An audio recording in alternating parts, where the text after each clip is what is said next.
नमस्कार विद्यार्थी मित्रों, तो कैसे हैं आप लोग? હું આશા રાખું છું કે તમે બધા મજામાં જ હશો. મારું નામ છે યુવરાજ ને તમારું સ્વાગત છે તમારી યુટ્યુબ ચેનલ યુવરાજ એજ્યુકેશન પર. તો વિદ્યાર્થી મિત્રો, આજે હું તમને શીખવાડવાનો છું ધોરણ 12 વિષય આંકડાશાસ્ત્ર નું બીજું ચેપ્ટર એટલે કે સુરેખ સહસંબંધનો એક આંકી દાખલો. જે દાખલો હું તમને સરળતાથી અને પૂરેપૂરી સમજૂતીપૂર્વક શીખવાડવાનો છું. તો તમે તે દાખલો શીખવા માટે મારી સાથે બન્યા રહો આ વિડીયોમાં છેલ્લે સુધી, જેથી તમે તે દાખલો સરળતાથી અને પૂરેપૂરી સમજૂતીપૂર્વક શીખી શકો અને તેના માર્ગ પાકા કરી શકો. તો ચાલો વિદ્યાર્થી મિત્રો, આપણે દાખલાની શરૂઆત કરીએ.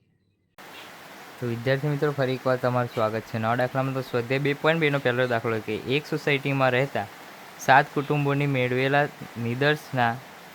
નિદર્શમાં પિતાની ઊંચાઈ સેમીમાં અને તેમના પુખ્ત વયના પુત્રની ઊંચાઈ સેમીમાં નીચે મુજબ આપેલી માહિતી પરથી સહસંબંધ ગણો.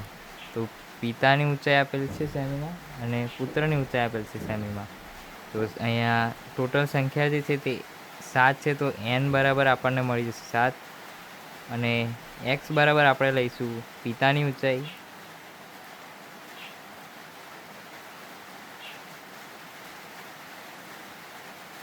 અને y બરાબર લઈશું આપણે પુત્રની ઊંચાઈ.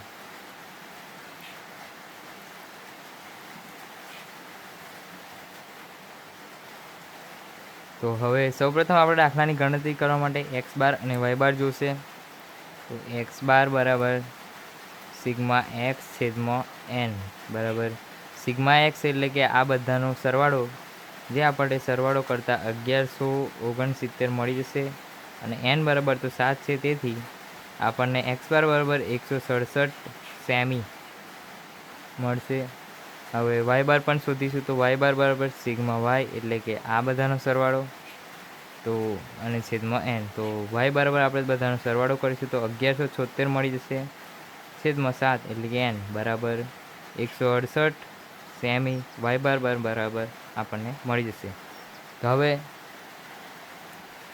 જે સહસંબંધક આપણે શોધવા માટે આ રીતનું કોષ્ટક બનાવી લઈશું.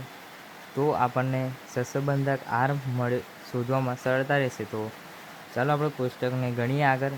તો x માઇનસ એક્સ બાર અને y માઇનસ વાય બાર, x માઇનસ એક્સ બાર ગુણ્યા વાય માઇનસ વાય બાર અને x minus x bar square અને y minus y bar square.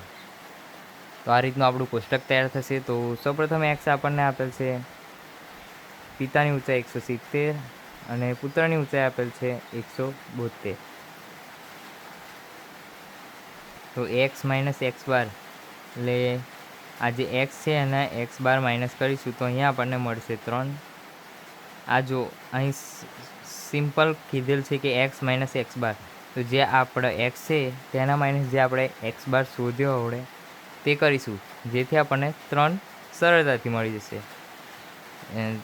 હવે y માઇનસ વાય બાર, જે આપણે આ y છે તેના માઇનસ વાય બાર એટલે કે y માઇનસ 172 માઇનસ 168 એટલે આપણને 4 મળી જશે. ત્યારબાદ x માઇનસ એક્સ બાર ગુણ્યા વાય માઇનસ વાય બાર એટલે 4 ગુણ્યા 3 એટલે 12 આપણને આરામથી મળી જશે. સિમ્પલ છે.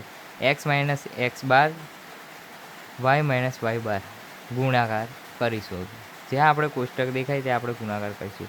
હવે x માઇનસ એક્સ બારનો સ્ક્વેર એટલે x માઇનસ એક્સ બારનો સ્ક્વેર એટલે 3નો સ્ક્વેર કરીશું તો 3 તાલી 9 અને y minus y bar square તો y minus y bar square એટલે 4 દુ 8 ચોખ્ખું 16. તો તેનો 16 આપણને જે સ્ક્વેર મળી જશે. સ્ક્વેર કરવા માટે આ સંખ્યા ગુણ્યા આ જ સંખ્યા કરીશું તો આપણને સ્ક્વેર મળશે. તો અહીંયા 3 ગુણ્યા 3 કર્યા એટલે 3 તાલી 9 આપણને x minus x bar square મળી ગયો. અને અહીંયા 4 ગુણ્યા 4 કર્યા એટલે ચોખ્ખું 16 એટલે y minus y bar square મળી ગયો. તે જ રીતે હવે જે બીજી સંખ્યા છે 169 અને પુત્રની વાયની સંખ્યા છે 168. તો અહીંયા આપણને x માઇનસ એક્સ બાર બરાબર મળી જશે 2 અને y માઇનસ વાય બાર બરાબર મળી જશે 0. તો x માઇનસ એક્સ બાર y માઇનસ વાય બારનો ગુણાકાર કરીશું આપણને તો 0 જ મળશે. તો હવે x minus x bar square એટલે x minus x bar square કરીશું તો 2 ગુણ્યા 2 બરાબર 4 મળી જશે. અહીંયા y minus y bar square એટલે 0 છે, તો અહીંયા પણ 0 જ રહેશે. તો હવે પિતાની ઊંચાઈ ત્રીજા નંબરે આવેલ છે 168 અને પુત્રની ઊંચાઈ આપેલ છે 170. એક્સ માઇનસ એક્સ બાર આપણને અહીંયા મળી જશે 1 અને વાય માઇનસ વાય બાર મળી જશે આપણને 2. તો x minus x bar y minus Y બારનો ગુણાકાર કરીશું તો 2 1 2 જ આપણને મળશે. અને એક્સ માઇનસ એક્સ બારનો સ્ક્વેર એટલે 1નો ગમે તેટલો સ્ક્વેર કરીએ 1 જ મળે. અને 2નો જે સ્ક્વેર કરીશું Y minus y bar square એટલે 2 2 4 મળશે આપણને. ત્યારબાદ આપણને આપેલ છે 167 અને પુત્રની ઊંચાઈ વાય આપેલ છે આપણને 168. તો અહીંયા એક્સ માઇનસ એક્સ બાર આપણને મળી જશે 0 અને વાય માઇનસ વાય બાર પણ આપણને મળી જશે 0.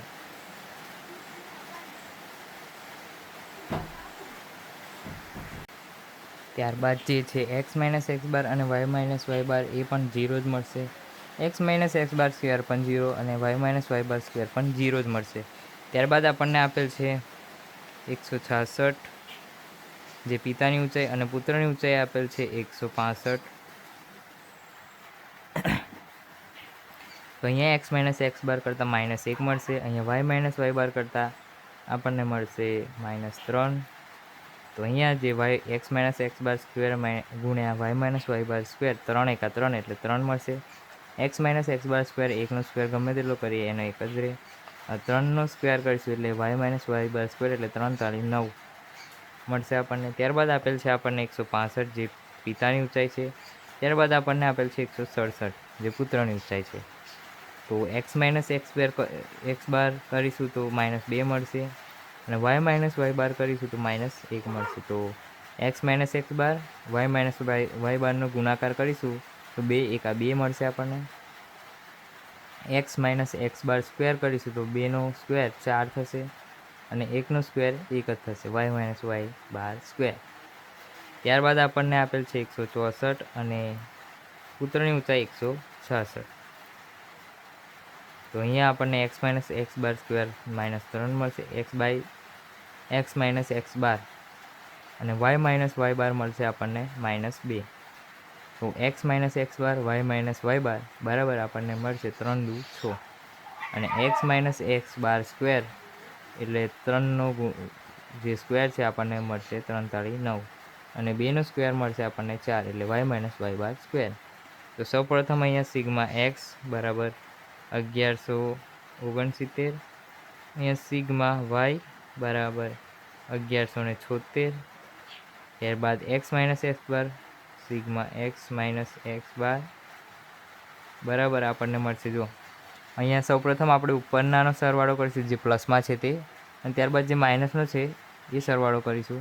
તો જે પ્લસ છે તેમાંથી માઇનસ આપણે બાદ કરીશું. અને જો માઇનસ મોટી સંખ્યા હોય તો માઇનસમાં જે માઇનસમાં મોટી સંખ્યા આવે તો જે મોટી સંખ્યા છે એમાં જે પ્લસ છે માઇનસ કરીશું તો અહીં આગળ માઇનસમાં સંખ્યા આવી જશે.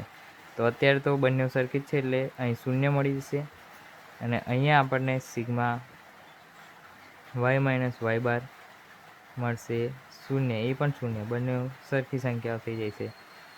અહીંયા બી એવું જ કરીશું. જો બંને સંખ્યાઓનો સરવાળો કરીશું જે જો માઇનસમાં વધારે હોય તો માઇનસમાંથી પ્લસ માઇનસ કરીશું અને પ્લસમાં વધારે હોય તો પ્લસમાંથી માઇનસ બાદ કરીશું.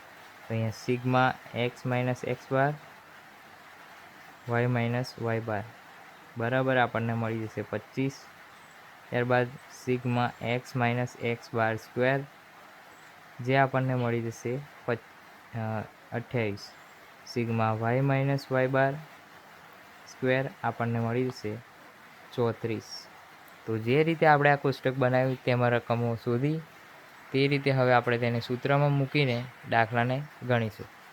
તો ચાલો દાખલો ગણીએ. તો જે સહસંબંધાંક આર છે તેનું સૂત્ર કંઈક એમ છે કે સહસંબંધાંક આર બરાબર sigma x minus x bar y minus y bar છેદમાં under root sigma x minus x bar square ગુણ્યા સિગ્મા અંડર રૂટમાં sigma y minus y bar square.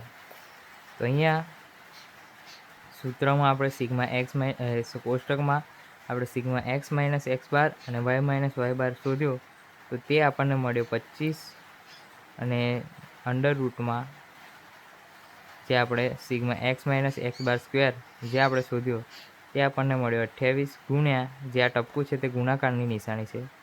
ત્યારબાદ જે y minus y bar square શોધ્યો under રૂટમાં તે આપણને મળ્યો 34.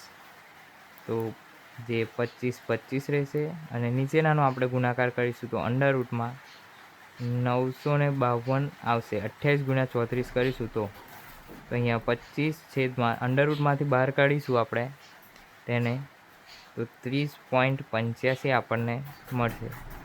તો 25 ભાગ્યા 30.85 બરાબર 0.81 આપણો જે સહસંબંધક આર છે તે આપણને મળી જશે. જો તેથી હવે આપણે તેનું અર્થઘટન કરવું પડશે. તેથી પિતાની ઊંચાઈ અને પુત્રની ઊંચાઈ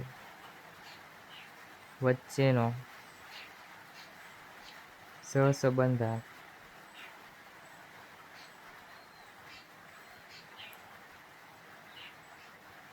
આર બરાબર 0.81 મળશે. તો વિદ્યાર્થી મિત્રો, સરળતાથી આપણો આ દાખલો પૂરો થઈ ગયો છે. તમને જો કંઈ પણ ના ખબર પડી હોય તો તમે કમેન્ટ સેક્શનમાં જણાવી શકો છો. તો અહીંયા આપણો આ દાખલો પૂરો થાય છે. મળીએ એક નવા દાખલામાં. તો વિદ્યાર્થી મિત્રો, અહીંયા આપણો દાખલો પૂરો થાય છે. જો તમને દાખલામાં કંઈ પણ ખબર ના પડી હોય તો તમે તે કમેન્ટ સેક્શનમાં જણાવી શકો છો. તો હું તમને તે શીખવાડીશ. અને વિદ્યાર્થી મિત્રો, વિડીયો સારો લાગે હોય તો વિડીયોને લાઇક કરતા જજો, શેર કરતા જજો અને આપણી યુટ્યુબ ચેનલ યુવરાજ એજ્યુકેશનને સબસ્ક્રાઈબ કરતા જજો. તો અહીંયા આપણો વિડીયો પૂરો થાય છે. મળીએ એક નવા વિડીયોમાં. ત્યાં સુધી જય હિન્દ, જય ભારત.